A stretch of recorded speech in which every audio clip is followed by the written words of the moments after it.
خلق الإنسان من صلصال كالفخار وخلق الجن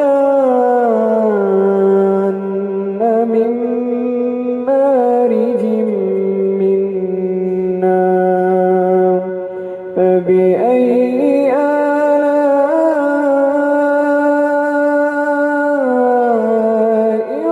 ربكما تكذبان رب المشرقين